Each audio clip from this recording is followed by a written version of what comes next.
Welcome to the Armed and Ready podcast. I'm your host, Jason Wood, the VA loan guy. We have a really exciting episode coming up for you. Come check it out.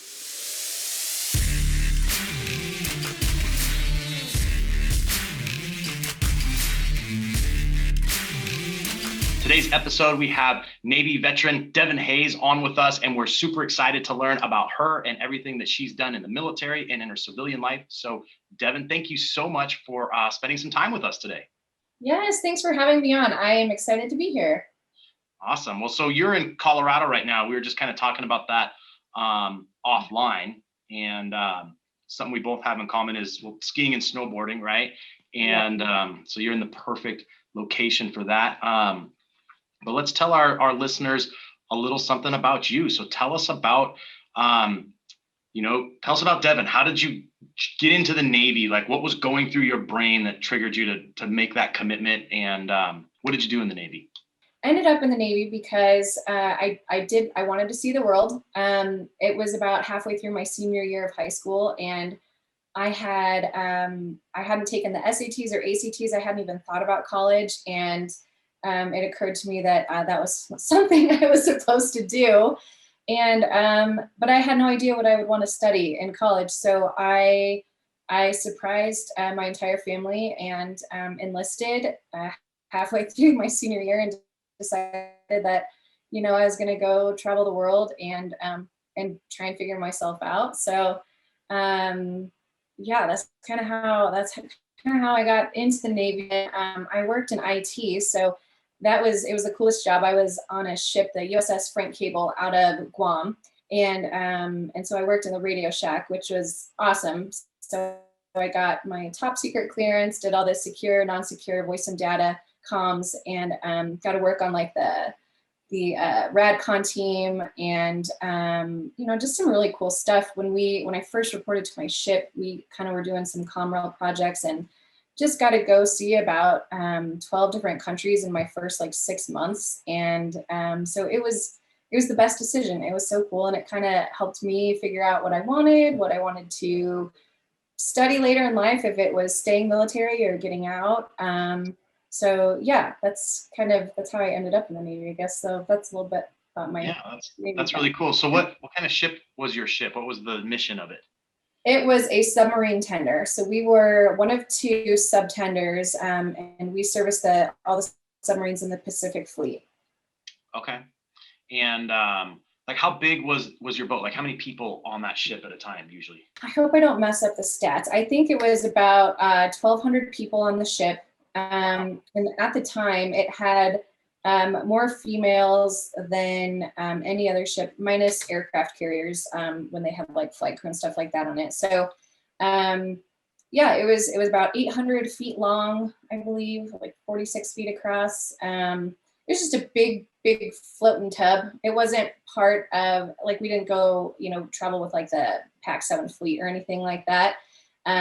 So we were just dedicated to the subs and kind of went wherever they were and needed us. So it wasn't like a battleship or something cool like that. Yeah, that's still cool though. I mean, you probably got to see the subs in the middle of the ocean and stuff like that, which is that's a cool sight, right?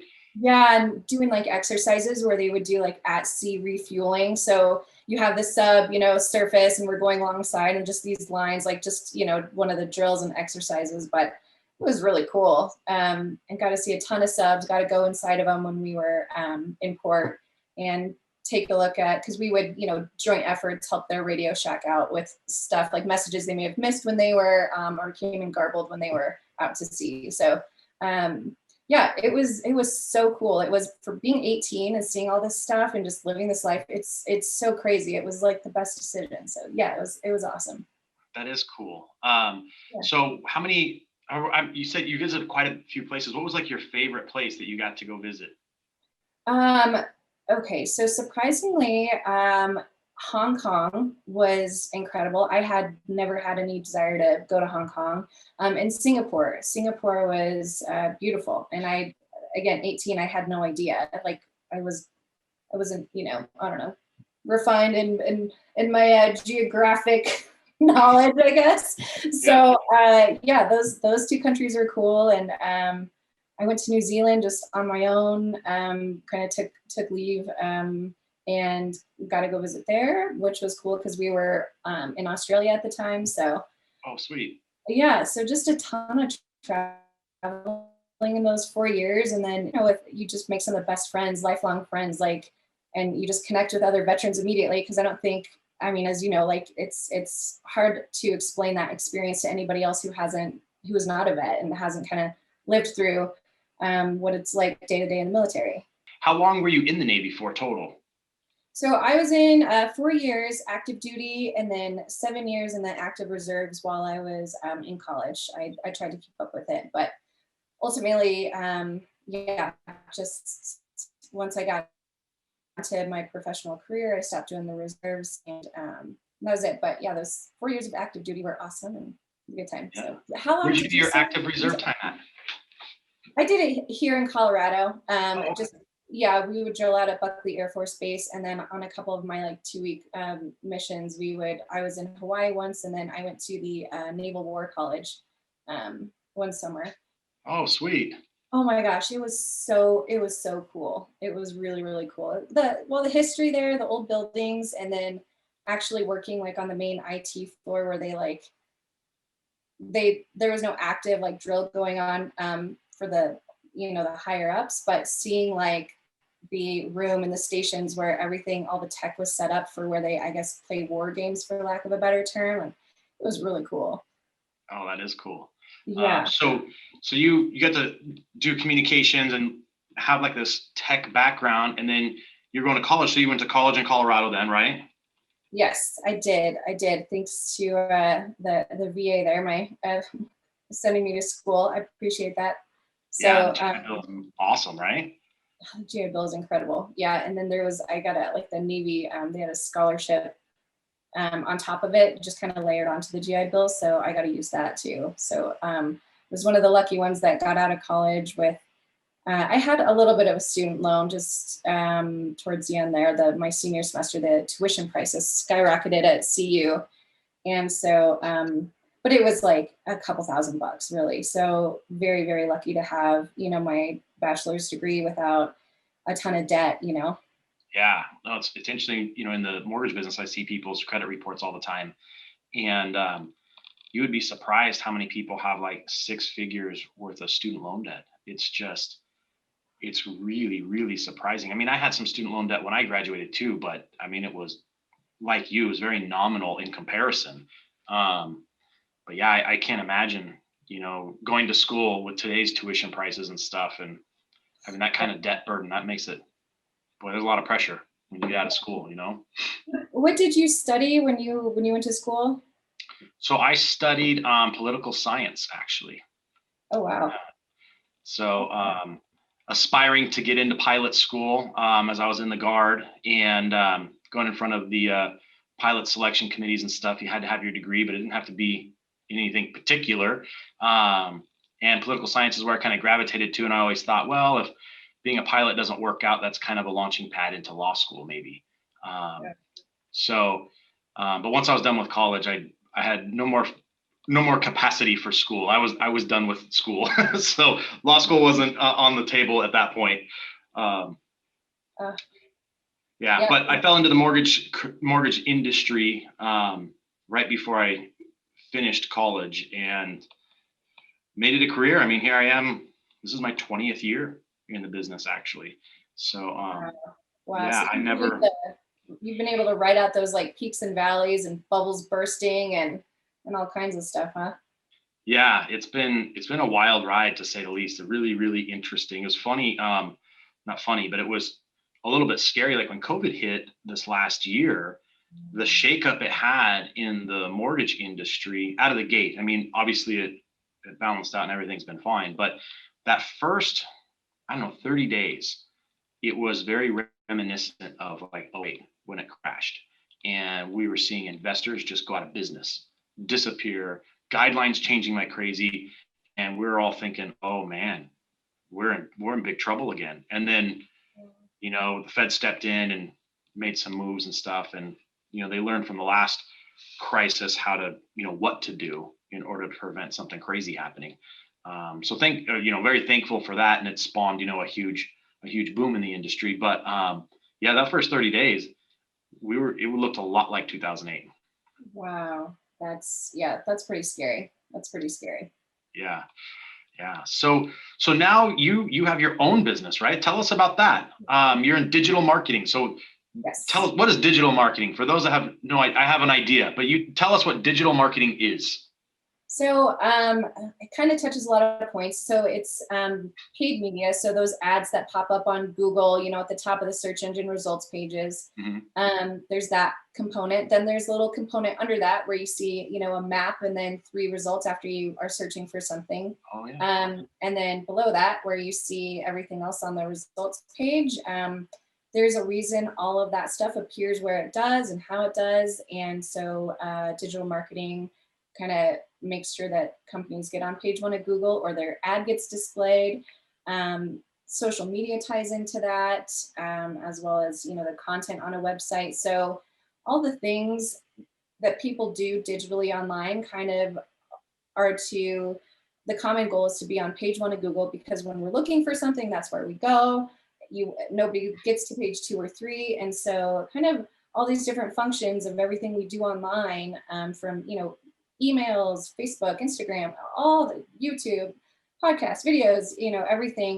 The goal is to be found by people that, want a business or a service or a product, whatever it is. So, so we help people do that. We're just a small and nimble firm, and let's see, I started it in 2014, and we have quite a few clients that have stayed with us the whole time just because of the results and driving those online leads for a lot of business to business, service-based companies. We have a lot of home service people, mortgage people, actually. We kind of help a lot of people across the board. We assist other mid-sized firms. We help their marketing departments as well. So digital marketing is it's a whole bunch of stuff, and it's hard to say it succinctly, but I guess the easiest way is to just say all those things to get you on page 1 of Google. Digital marketing helps with that. So. That's cool. So did you know this was the field you wanted to go into? Was that what you studied in school and were setting up for, or how did you come into being in digital marketing? I did study it, but I kind of lucked into it. So I got a dual major in international business and marketing. I was hoping to do, business abroad and do marketing abroad or something. But then when I graduated from college, the job market was just not forgiving. And so I took, my first job was actually for a construction company as a business manager, and it was for Kiewit, and it was in Petaluma, California, actually. Oh, yeah. And so, so I got a little bit of experience in the construction world. And then I moved across the country for a boyfriend to Rochester, New York from Petaluma. So if you can imagine. Yeah, and I got a job out there with another construction company that was kind of accounting, but they needed some help in their BD, their business development department. And so that kind of morphed. And then after a year in Rochester, I decided I couldn't do that anymore. I came back to Denver, and my old boss in Rochester set me up with an engineering company in Denver. And I just did full-on marketing for that company. Kind of moved my way up, made it to marketing director there. And then after a while that I kind of was looking for a different challenge, more pay. I think that's why most people leave their jobs, is they're just not making enough money. I loved that company, but ultimately it was a 35% increase in salary if I made a jump to a mortgage company. I switched jobs and was marketing director for a mortgage company out here for a couple years, and that was just not a good fit for me. And so as the marketing director, you're kind of touching all pieces of marketing. And so it was nice to get more experience under my belt, especially marketing and advertising in the financial sector. And so after a couple years of that, the culture just wasn't a fit for me. And so I kind of started planning my exit strategy and started my own company. And the one I had left because I wanted to get paid more, they actually were one of my first clients because they had cycled through a couple marketing people while I was gone. just because it was a really highly technical service. It wasn't just like civil engineering.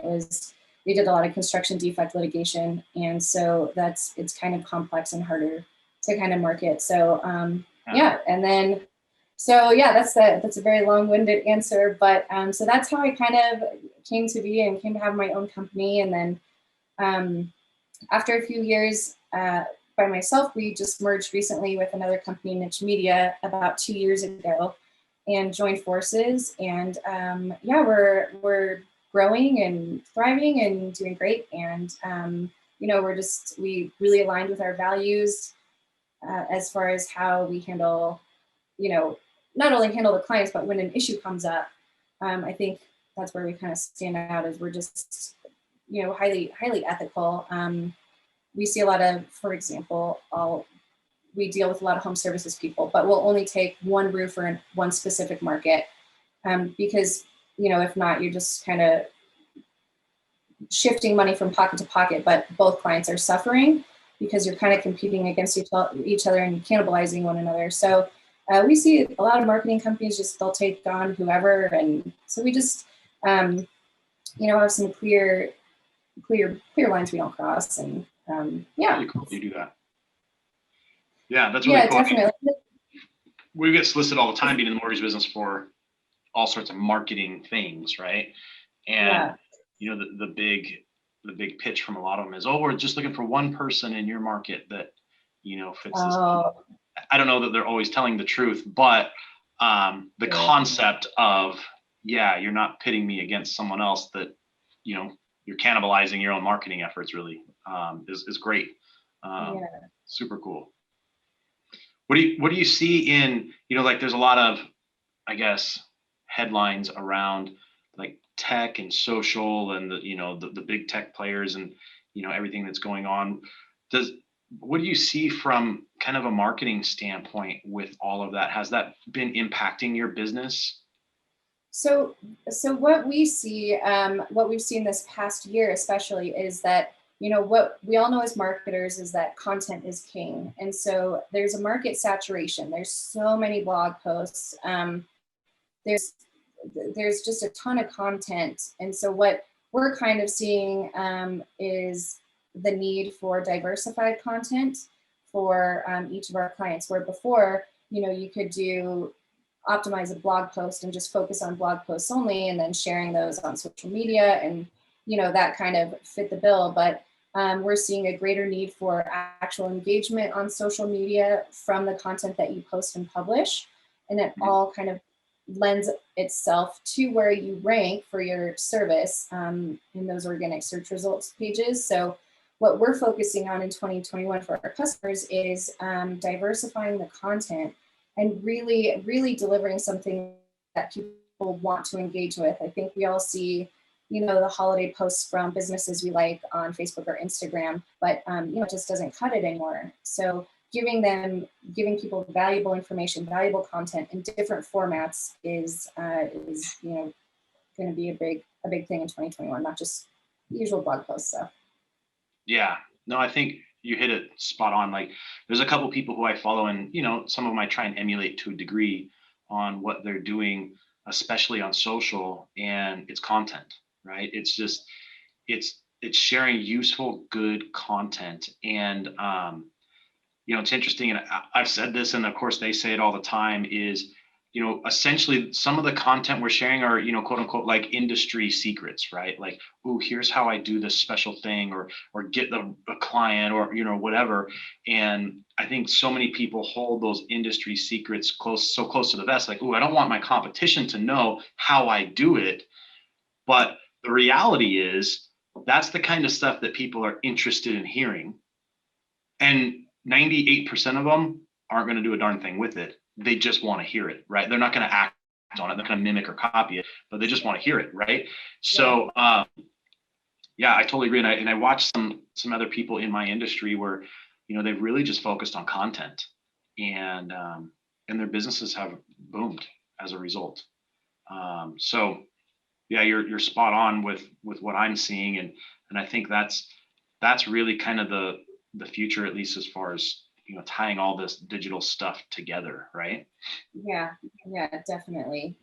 I'm sure especially in your market, there's always new tools coming out that make you more competitive, like the home bot or, what, whatever else it is. And and that stuff is great because it gives you, um, it gives people what they're looking for. What kind of like tools have you seen that are like the most effective when people are comparing loans and rates and shopping around? There's a lot of good tools out there. Like you mentioned HomeBot. I use HomeBot, so my clients, get access to that. And for those that don't know what that is, it's a service that I pay for, but I put my clients in there so they receive like a monthly update on their home. So it's not like marketing for me, like, oh, Jason, spread the word, give me a loan. It's not that. It basically just kind of breaks down your property and says, here's what current market value is approximately. Here's some information on it. Like if you were to rent the house out, here's what rents are going for. If you were to make it like an Airbnb property, here's what you could get on an average nightly rent in your area for that type of home. And then it does show you some loan things like, hey, because it has your loan data as far as like your rate and your balance and stuff. So it knows amortization schedules. It can compute all that. And it will say like, hey, if you made an extra, $400 a month payment, then you'd pay your loan off this much faster. Or, if it was in a 15-year mortgage, you'd save this much interest, and things like that. So really useful stuff. And from a user standpoint on the marketing end of it, the beauty of it is it has a high open rate, and which for someone in digital marketing, you understand what that means. Like the typical email, especially a marketing email, has a very low open rate, which means people aren't clicking it and reading it. So this particular service, it's good info, right? So that's what people want. They want something that's valuable to them, and this provides good value and has a high open rate. So that's a tool that you mentioned that I do subscribe to and use. It's really good. And then there's a couple others out there that I've tried, and some of them take a little more mastery than others. But there's two systems out there that provide kind of market analytics for us. As far as it looks kind of like a stock market chart showing us the bond market and the treasury and mortgage-backed securities, and to get live updates on what's happening in the market. As far as being able to understand rates, and there's there's two different sites that are kind of the leaders in that the guys that run it are geniuses and really good at their commentary and stuff. And each of them have some different tools for presentation. So those are a couple good ones that I use as well. And then of course you have, kind of your standard CRM, right? Which is contact relationship manager, which is, sending out those drip emails and stuff. And I actually turn off like the standard drip email things that it comes with because they're so generic, and they even will post it to social. And all the loan officers out there who are using their social posts, because it's like every fifth one is the same, and it's like, here's your Memorial Day barbecue recipe, and it's like no one cares about that, like. It's so true. Yeah, there's a ton of those. You can tell. Yeah, you're like, oh, I've seen this one.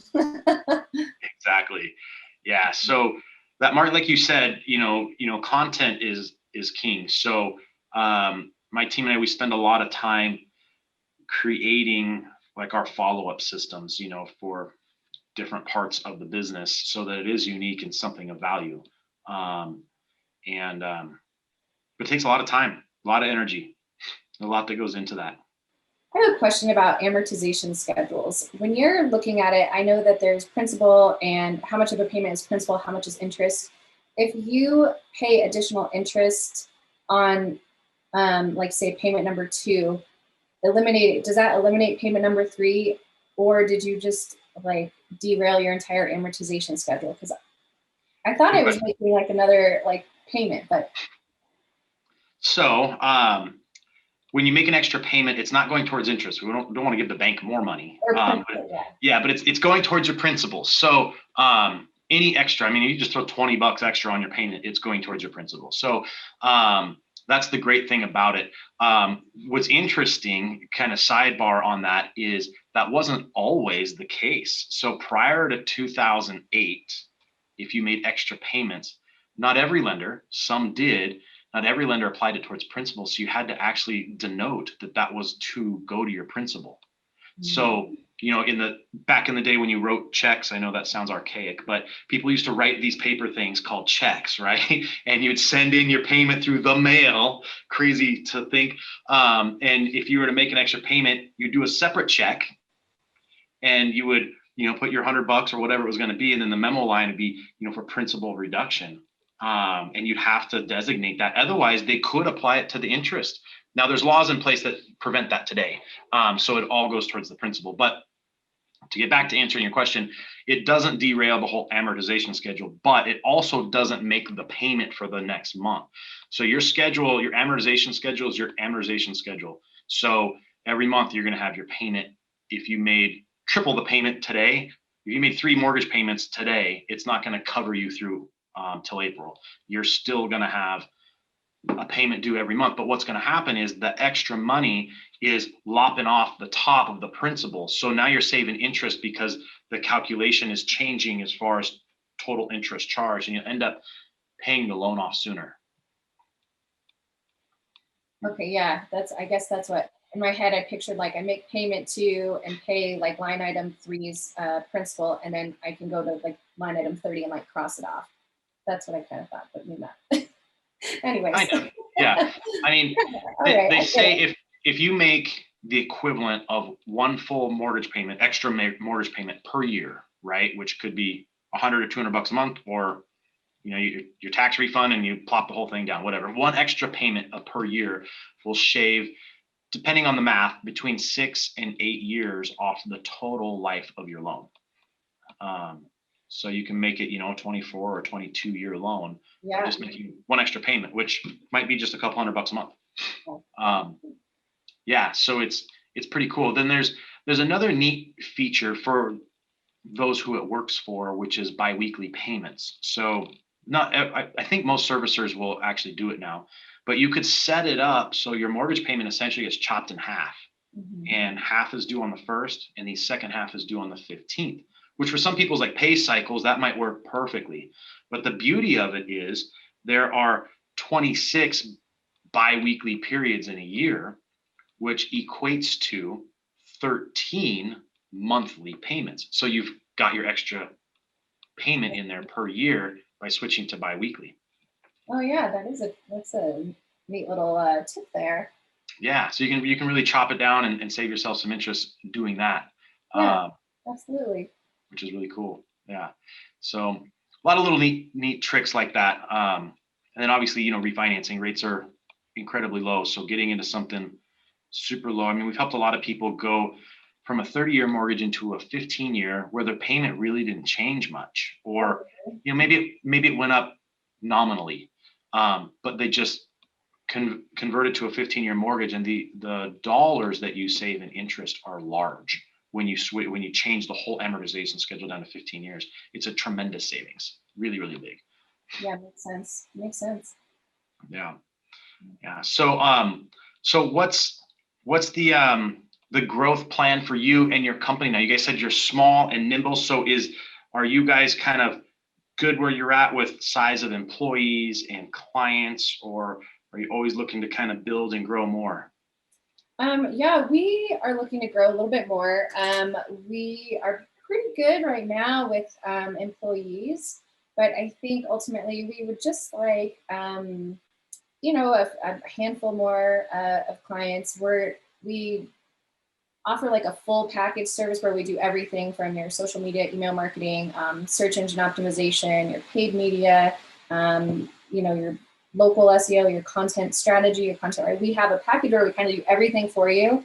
And, you know, we're touching base weekly with, you know, the chief marketing officer or whoever's in charge, but our team is running the program for you. And so that's kind of, we would like to get like a handful more of what we call the CMO assist clients, because, you know, that's the best when we can control kind of everything and have our hands on, you know, your reviews online, your reputation management, like all that stuff. When we're in charge and we can just go and you trust us, that's the best. That's when we're the most effective and can really, really get those like lasting, impactful results that stick around. Even, you know, say you had to cutbacks and COVID and there's a pandemic and you need to, cut your marketing budget and let us go, you would still have those results. It's not like just paid media, for example, where the second you stop paying, you're going to see a big dive, in your online results. So, yeah, a handful more of those clients. And then we really love our home services people, and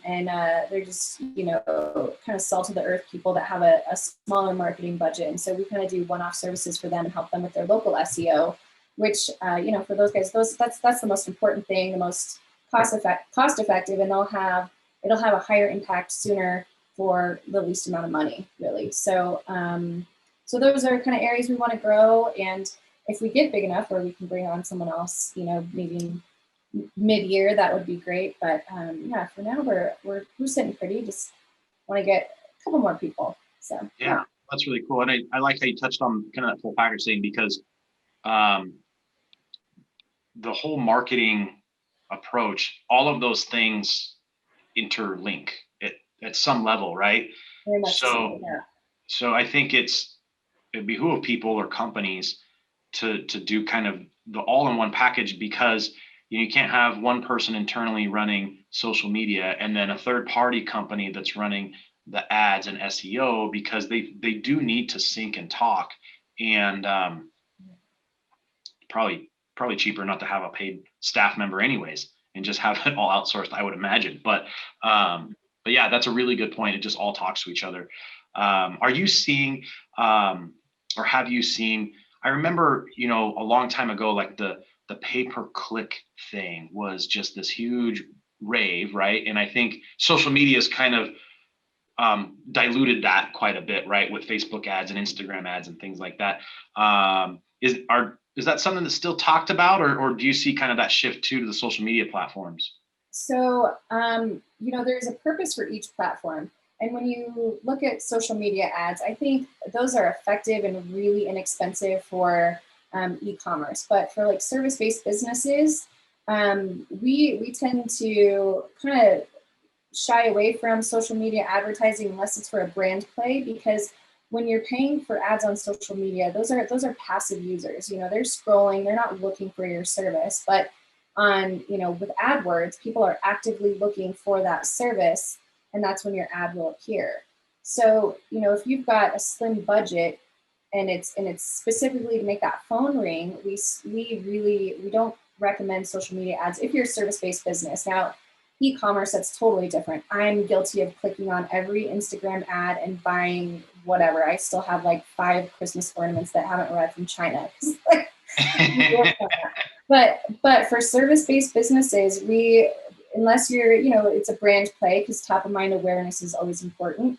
We really don't have our clients invest very much in social media marketing and advertising. And then the other thing that happened during the pandemic was with AdWords and your brand name. Like, you can just, bid your own brand name. So if people Google VA loan guy, there's not some competitor that's ranking above you.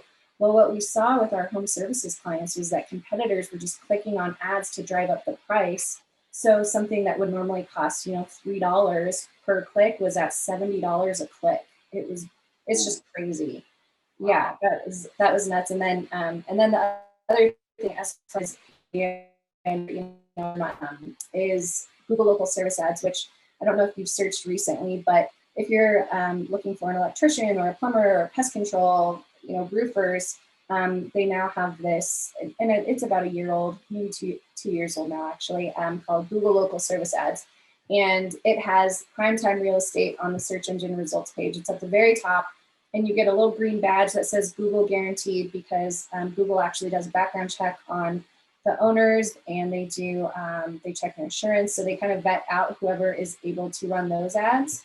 And those have been the most effective for, those home services folks. So those are alive and thriving, and those ones are great because you can dispute anything that's not a lead. You only pay for the click if the lead actually is a customer looking for your service, because sometimes you get crews looking for work, or for whatever reason, advertisers call those numbers. And luckily, Google just refunds you for that click and that customer for those home services ads. So yeah.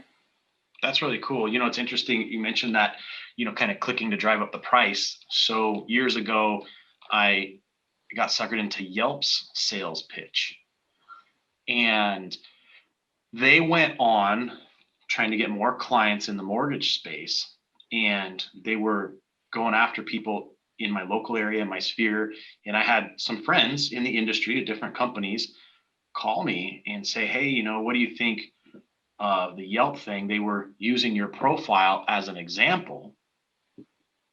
And I just thought you should know, because I know it's a pay per click thing, that they called me and they were clicking and using your account. And all of a sudden, like month one, I just saw this spike in clicks and everything. I'm like, that's interesting, because so far there's only one review posted. So how am I getting this huge spike, right? And it was Yelp actually clicking and driving my cost up just to make more money. Oh. I hate Yelp. I do. I really do. They're the worst, and they are a necessary evil in what we do. I hate it. They're connected to Apple Maps. So like, I absolutely hate that we have to, play ball with them. But yeah, I even once wrote a blog post on telling people how to find the non-recommended reviews on people's Yelp profiles, because there will be like quality reviews hidden away for whatever reason. Yeah. Oh gosh. And then they try and sell you ads, but they're showing your 1-star reviews when you have like 35-star reviews in the not currently recommended area. So, but if you buy those ads and you start advertising with Yelp, magically, those 5-star reviews are now in your recommended reviews, which is what people see when they, get to your page on Yelp. So, yeah. And they'll tell you, oh, it's an algorithm. It's an algorithm. We can't touch that. But magically, if you start advertising, that's how it works. Oh.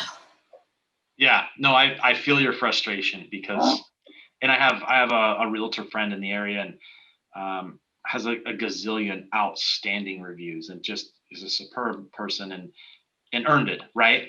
And he's gotten in, some verbal fist fights with Yelp because he refuses to pay for their advertising, but he'll have, a 5-star review show up and it was on there last week, and this week gone. Can't find it anywhere. And he'll call them and be like, what happened to my review? Well, you have a lot of reviews and blah, blah, blah, but if you want them all to show, it's like, back to the game again of, pay us money. And the most aggressive salespeople, I mean, ever. I have had like very heated conversations, and usually it shouldn't be that way with someone trying to sell you something, and very, very high pressure. And I believe it. I've seen screaming matches, or had clients tell me about screaming matches. We're like, we're really sorry, we have to set this up. It's a ranking thing. You're gonna start getting phone calls and get bothered by Yelp. Just don't do it. Don't do it. Don't do it. Yeah. What do you recommend for reviews? Do you guys have like a system or a service where you can shoot out reviews to multiple places, or do you just kind of do it one at a time, and Google reviews or Facebook reviews or whatever? What do you suggest there? Yeah, there's actually a lot of different services, and there's a lot that are specific to your business's niche as well. So it kind of depends which industry you're in, but like I think Guild Quality is one of those that they'll email or text your customer and they can aggregate your reviews, or actually they have all their reviews on that site. There's a few different review aggregators that can plug into your website and list your reviews. As far as getting, there's a lot of services. I'm trying to think of one that we love. We use a service called grade.us, and that one's great. That one can do like email or text. It will publish to social when you get a review that's like 4 or 5 stars, or if you want to publish your 1 and 2 stars, you can. So that's a good service, and that's for requesting and publishing. And then outside of that, the other thing that we recommend clients do with their reviews is to make sure you respond to all of them. Even if someone just leaves you like 5 stars, it's important to go in and say, hey, thank you for leaving us a 5-star review. That's all kind of part of what helps you rank on the search engine results pages. So that's kind of how to manage them. And then as far as getting the reviews after you've earned someone's business, I mean, I don't know. I guess personalized emails always work, or one of those services that automatically sends it if you're connected to a CRM, because there has to be that trigger to send those auto emails. So that's when I'm kind of struggling on the best answer for this one, because there's too many factors that weigh into you know, how someone's operating. But Gotcha. No, that's super helpful. I think you know, reviews are important. I think we all look at those, right? Whether we're buying something on Amazon or, you know, we're Googling a service, we're always looking, oh, how many stars do they have? How many are good? How many are bad? You know, so it's super important for being found and for getting business, right? Yeah, and especially replying to those like 1-star reviews, because you know that you can sort and organize and read those 1-star reviews, and you know, you never know if a company doesn't reply, you don't know their side of it. You know, there's 2 sides to every story, and so you just need to make sure to reply professionally and kind of view it as an opportunity for improvement and figure out, you know, what's going on, what went wrong, or you know, at times like sometimes customers just like literally crazy and that happens, but you know, how a company responds to those bad reviews is part of their brand and part of what will build trust moving forward. It doesn't deter me, because I read about 1 million reviews, but I really look at how a company replies to the bad ones too, to see, okay, if there was a problem, how did you deal with it? Did you ignore them and not reply? Or did you, you know, apologize, thank them for the feedback, and then, you know, try and take the conversation offline with them, something like that. So yeah, they're like, you're right though. Everybody is just, you read reviews for everything because you want to be smart about it. We're all trying to be educated consumers before we make a purchase on anything. And I'm sure you get that, because I bet you people shop out like rates and trying to figure out like the best loan officer and trying to get the best deal for themselves and wanting to be smart because it's such a big chunk of money to buy a home. It is. Yeah. The reviews are super important. Well, as we kind of wrap up here, I wanted to ask you, you know, about, you know, being an entrepreneur and starting your own business. I know we have a lot of our audience who are transitioning out of the military, or maybe have transitioned and got that job or two, maybe after they went to school or outside of the military, and going into business for themselves is, you know, where their heart lies and what they want to do. So how would you give them some advice on being, you know, armed and ready to move forward to that entrepreneurial venture? And what tips or pitfalls did you see that you would advise them to avoid?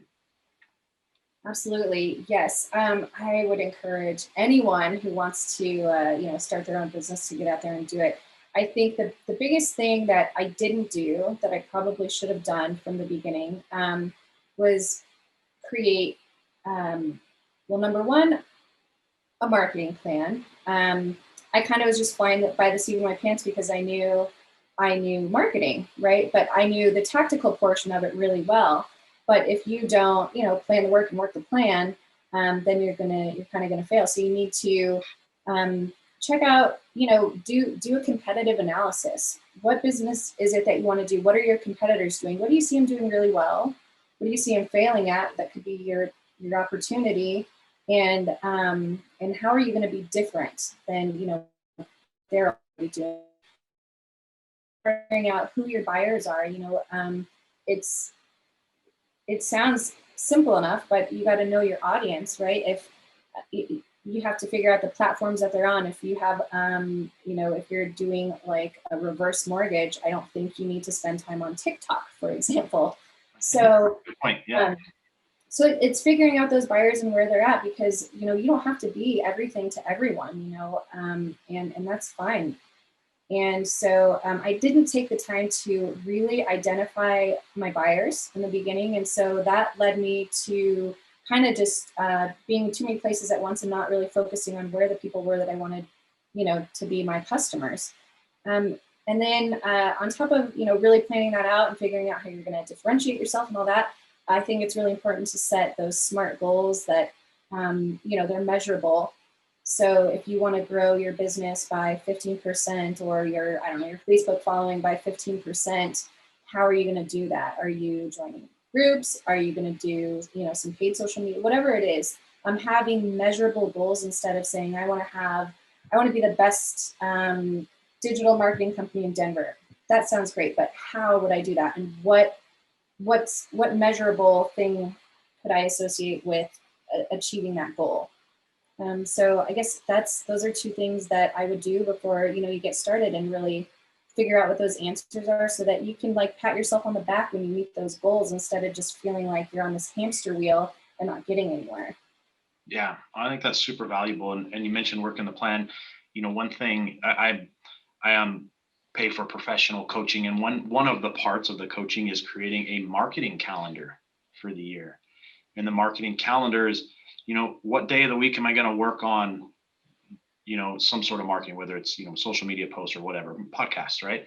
And, when am I going to implement this? When am I going to implement that? Am I going to have an event or whatever? I mean, getting that on the calendar at the beginning of the year, so it's always in front of you, when you have to work the plan, right? Because I think with marketing, especially starting your own business, and I think in the mortgage or real estate industry, we're equally as guilty. But you get into the hamster wheel, right, of the transactional piece of it, and then you go, oh, I should do a social media thing, or, oh, I should do a flyer or get a website. And it's like this last minute, knee-jerk reaction to, oh, I should do something. And then it totally derails you. And it ends up, instead of being an hour, it's, 4.5 hours you spent and your eyes are bleeding from searching stuff out online, and, you have to have that plan. You have to be tactical about it. Right. And I think the one thing we could probably all glean from, our military experience is, the way that the military teaches us to be very tactical about accomplishing things, right? Whether it's a small task or, a large mission, it's very tactical, right? And it's very goal oriented and result driven. So I think just carry that out, right? Carry that forward into whatever it is you plan to do. And along with your advice of, seeking out who you're competing against, what's your differentiator, how it's going to set you apart. All huge nuggets and takeaways for people. So I thank you so much, Devin, for being on the show today. Really love talking with you and getting, advice for our audience if they want to jump into any kind of business. But lastly, if someone is in need of some digital marketing, where can they go to find you and connect with you? Yes. So you can find us at elevmarketing.com. That's our website. And that's probably the easiest place. You can find us on Facebook, but I think there's about 10,000 elevation marketing companies, but I think we're the same thing at ELEV marketing. So find us on there. We're here, easy to talk to, and more than happy to help with any startup questions. We're not one of those pay us $350 an hour and we'll give you some advice kind of companies. So always happy to help vets. Obviously it's something near and dear to my heart. So if you need any advice or don't know where to start, please do look us up and we will be more than happy to help in any way we can. Awesome. And if anybody missed that, you can always connect with me at valoanguy.us. We can get you in touch with Devin and have you guys share information and get your digital marketing up to speed, or just get some good advice. So Devin, thanks so much again, Navy veteran. Thanks for being on the show today. Thank you very much. Take care. Thank you so much for checking out this episode of the Armed and Ready podcast. If you have any questions about the episode you just saw, you can reach out to me at valoanguy.us.